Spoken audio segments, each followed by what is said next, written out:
Good morning, everybody. I'm Sherry Naudine. I'm the owner of Collegiate Sports Advocate, and I have such a special guest with us here today. Devin, please introduce yourself and tell us more about you. My name is Devin Armand. I am a softball coach down in South Florida, and I realized in recent years that I was lacking the tools needed to help this generation of athlete. A lot of it's mental, right? We know that. Sports psychology, it's new, it's up and coming. People are starting to buy in. So I decided to go back to school, and I graduate soon in with a master's in sports psychology. That's fantastic. I love it. And I love your message. That's why I invited you on here today, because it's so much of what these student athletes need. They spend so much time learning to hit, catch, and throw, or throw the football, or, shoot the basketball. But we're not addressing the thing that is a huge, huge component. When I say you need to be D1 at everything, if you think you're going D1, this is part of it. You can have the skill, but you have the mental composure and capacity to make it at the next level. Talk to me about some of those tools that you think are necessary. So I do want to bring up social media to start, because we're seeing it, right? With I call them the big girls on TV when I talk to my young ones about them. The pressures, it's not only the pressures on the field or the court, they're experiencing the pressure, the comments from the strangers on the internet, ripping them apart, breaking them down. So they not only have to focus on, their development, their continued development at practices, team stuff, but their mental health. And it's huge. And I'm seeing a lot of bleeding between the two. Yeah, and I love this. I call it mental mindset instead of mental health. And I don't know if I'm being correct there, because I also think there's a difference between mental health. Like, do you have a diagnosable disorder that you need attention for either a serious professional or a doctor? Or I'm not a medicator, but there's reasons why and when you need medication for certain diseases. And I do believe that they're calculated and categorized as disease now. But I think we're talking about more the mindset exercise, right? What can they exercise their mindset with to make them more capable and adaptable for the next level? Right. It's mental performance. And that's just breathing exercise. It goes above and beyond just setting goals, right? There's breathing exercises. There's different mindset exercises depending on, the issue that they're trying to tackle head on. And really, it because there isn't enough research and, information out there about mental performance, people just assume mental performance is mental health. And we're seeing people get defensive, like families, parents of kids that need the mental performance training. Like, my kid's fine. My kid doesn't have a mental illness. And the two are just separate things, and that's when we need more education, more videos, more information that, these people can seek out and kind of educate themselves on it. And I get this every day too, because obviously I stay with them till they graduate college. And, I do a lot of counseling the families through the experience, especially high school. What I see in high school is some of the top level talented kids, which I represent, and I'm helping them, find their college fit.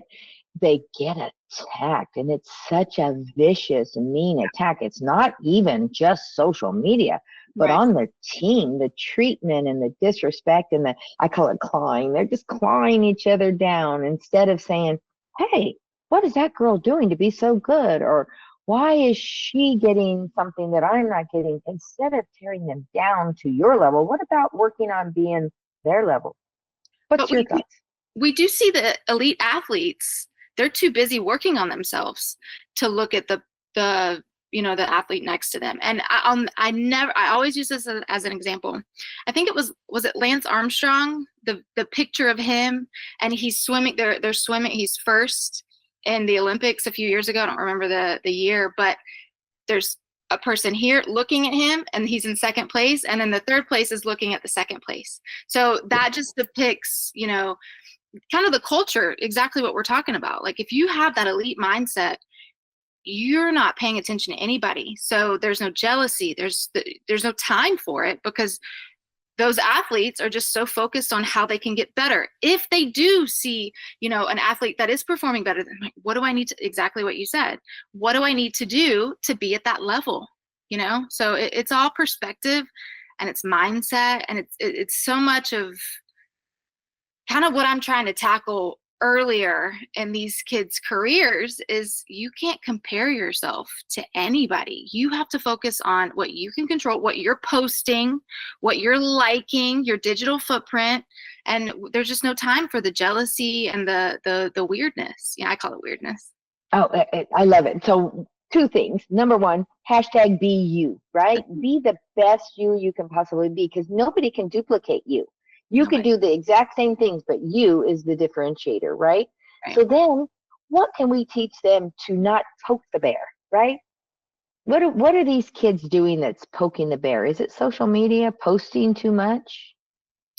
I think so. I think, we talk about kids being soft or kids being mean and all that, but truly it starts with what we're putting in front of their faces. So they have their phones, they're here, they're seeing the memes, they're seeing all the comments, and kids seek approval from adults. So if they see their parents doing it on social media or they're hearing their parents, I'll paint a picture. Susie's in the back seat. They're leaving a game. Mark's the dad. Samantha's the mom.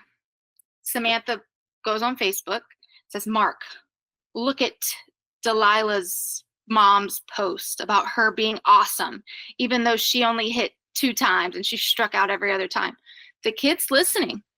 So Susie goes to practice, or she's texting, she's snapping her teammates, or even worse, she reaches out to Delilah and says, why did your mom post this? You suck this weekend, or you know, and it starts at the top. And as parents, I truly feel if we can become more self-aware, I know, in a dream world, right? And less delusional, it'll trickle down. And I know that's wishful thinking, and I know that's unrealistic, but maybe we can get one parent out of, all of this to kind of be like, wait, yeah, you're right. That is a little toxic. Well, I think there's actually a maturation that happens. Like every year I deal with the freshmen's first year in high school softball. Oh, and every hit they want out on social media.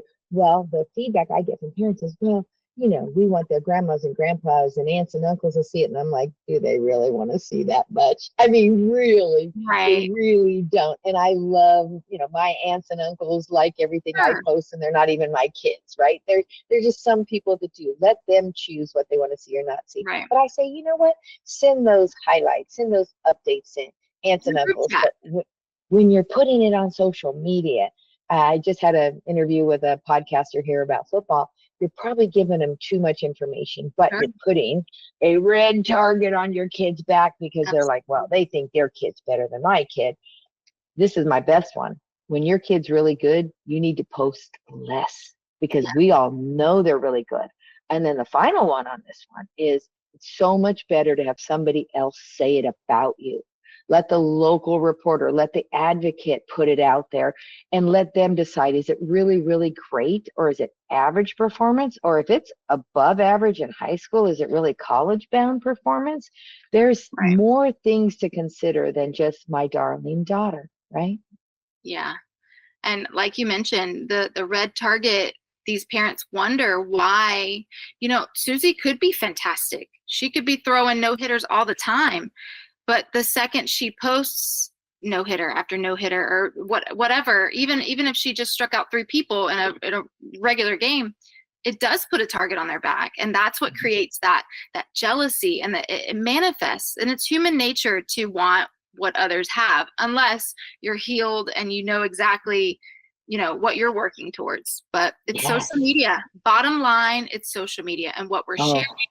And listen, again, it's exciting to share your kids. That's great. Your grandma, aunt, they want to see it. Shoot them a text. Create a group chat. Oh, the group chat. That's a great idea. Love it. I have a great story in my metro. I'm in the DFW metro. There was a pitcher who, was very excited about striking out this big Power 4 conference kid. It was Power 5 back then. Oh, I just struck out, blah, blah, blah, and tagged the kid. Oh. I called the mom and I said, hey, just my old person advice here, but that's going to create some challenges for your daughter. I would just delete it. And the mom said, you can't tell me what to post. Got real defensive. And I said, look, I'm just trying to help you, because here, let's flip it around. Every time a kid gets a hit off your kid, you want them tagging her? Just one, it's not I nice. mean, kind of, well, and let me tell you how that story ends. It didn't end so good for that kid, even in college, Sure, right? The other kid's still playing at the same school she committed to, still hitting bombs. it's a fluke. But yeah, so I see it as character. I see it as good behavior or bad behavior. And, it's not always all about your own kid. And the more you try to maneuver and manipulate for your own kid, the more Mhm. damage you do to your kid. And hey, I did it. I was that mom that cheered for everything, and you know, and you kind of inhale and exhale, and that's why I call it a maturation of going through the Sure. process. But like I say, when you know better, do better. When you seek out information, when you hear, people on podcasts that or videos that know more than you do, don't get defensive. Don't think, oh, I can do whatever I want. Well, we're trying to help you. Anybody, and nobody's attacking anyone. We post our videos, we post our information just to help these people try to be a little more self-aware, to try to not make the same mistakes that are detrimental to the kids, not only their kids' sports success, but them as a person. Yeah. There's some advice I give the student athletes that are playing in college is, when it's tough, it's tougher in college than you ever could imagine.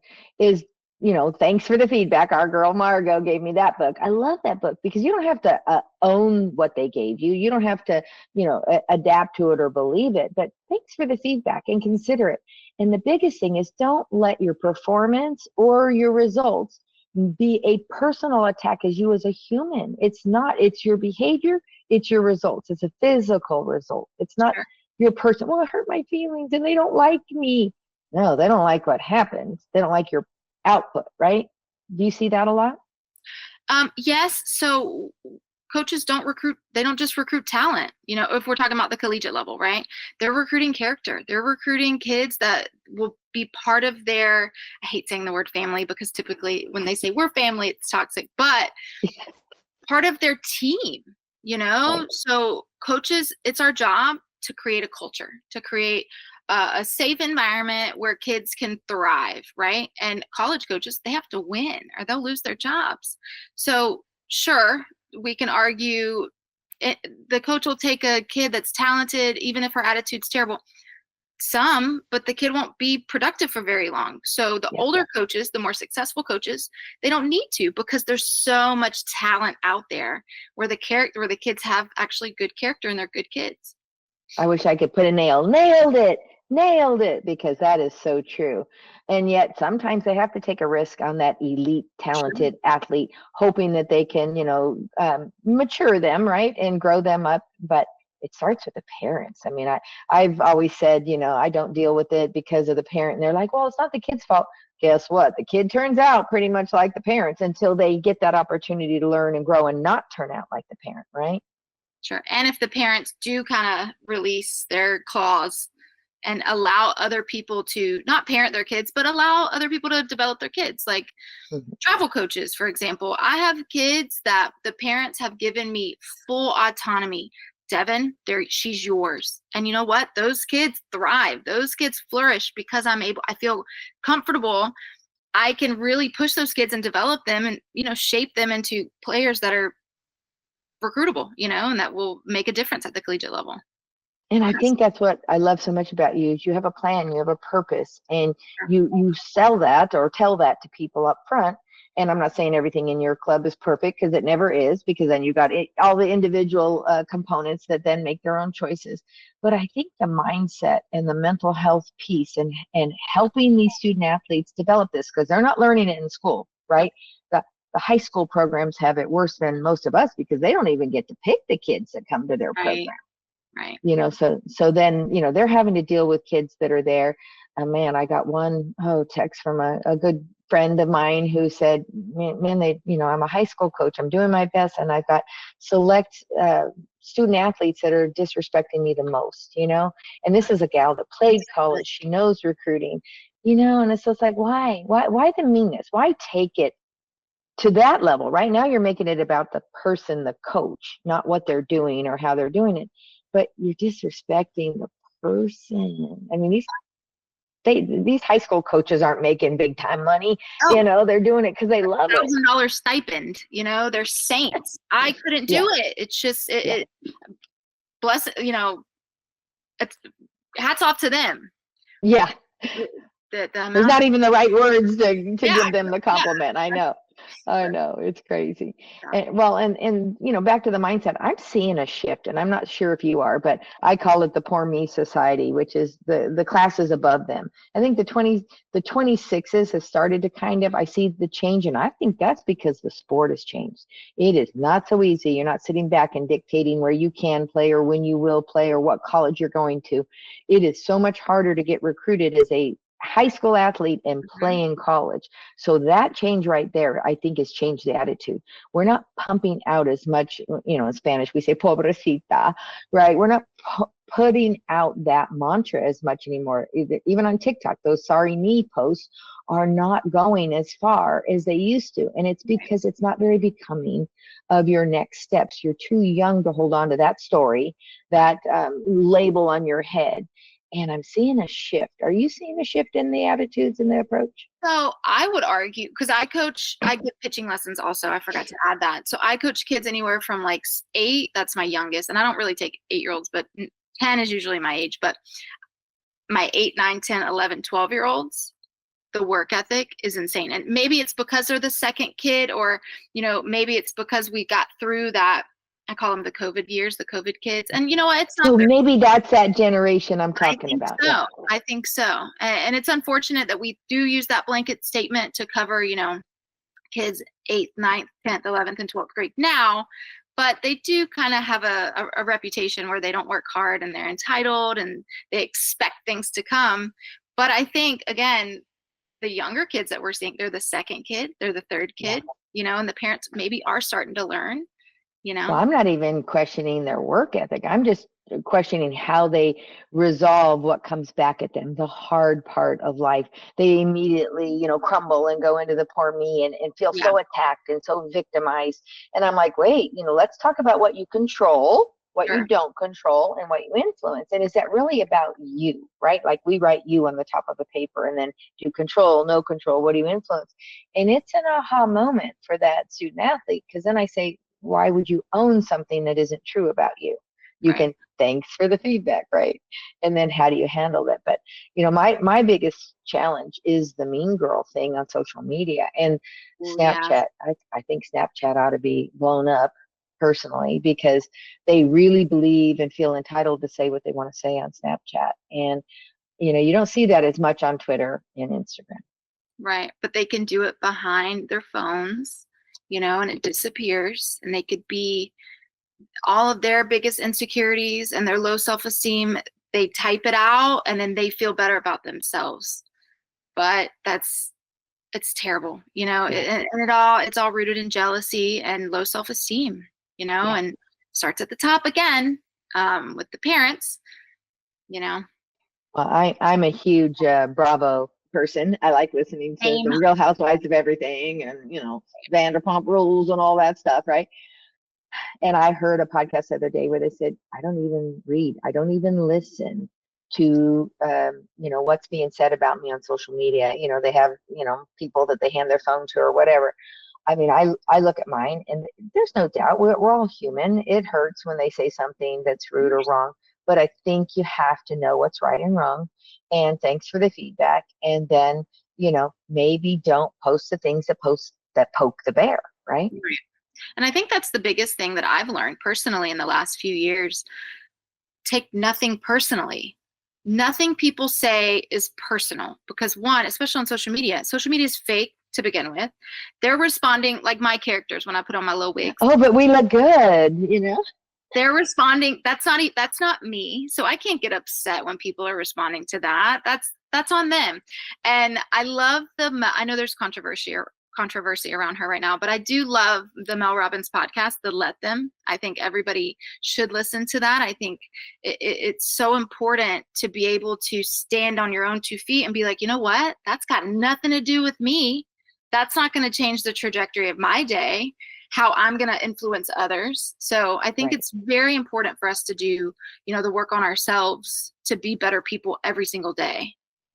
Being a famous TikToker, do you ever get the, oh, they're talking about me. I did it once about advice in the recruiting process about not doing your kids' social media for them. And I had not one, but two parents go, are you talking about me? And I'm Yeah. like, they weren't even people I was thinking of.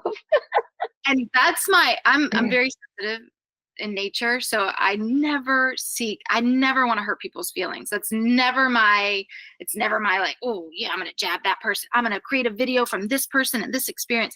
What I post is just trying to drum up some, awareness and put it in a funny, you know and platform like TikTok, but I've had a lot of people, and I still to this day, like one of my coach friends called me and she's like, hey, I have a question, but don't put me in a video tomorrow. I'm like, girl, stop it. She's like, I know, I'm just kidding.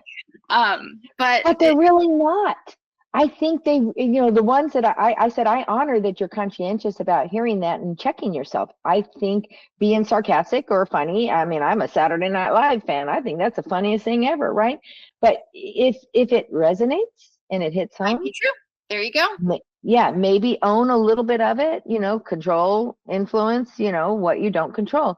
Right. But you can't take it personal. Otherwise, I would say your name. I would have had the conversation with you already. But I think most people are not capable of having that kind of direct conversation. Like, hey, like, I called the mom today that going to talk about what we're posting, right? Like who, what, where, when, why. Why are we posting that? What are we trying to get out of it? And again, the stuff on social media, I got invited to a birthday party and here's my friends and the one girl didn't get invited. I mean, what are we doing? I call it conscious posting. Like even me, and I'm thinking, here's an example. I have three brothers. One of my brothers was working. He couldn't go. I went to my small hometown for the fair. So my other two brothers and my whole family went. And he knew we were going, but I didn't want to post. And maybe this is to me overthink everything, because I didn't want him to see it and be like, oh, man, and him to feel a certain way. So yeah.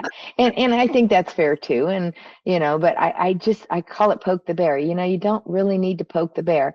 And what if it was you? Like put yourself in that other person's place. But I think people lack that ability. And I think people we're self-absorbed. It's human nature to only think about yourselves.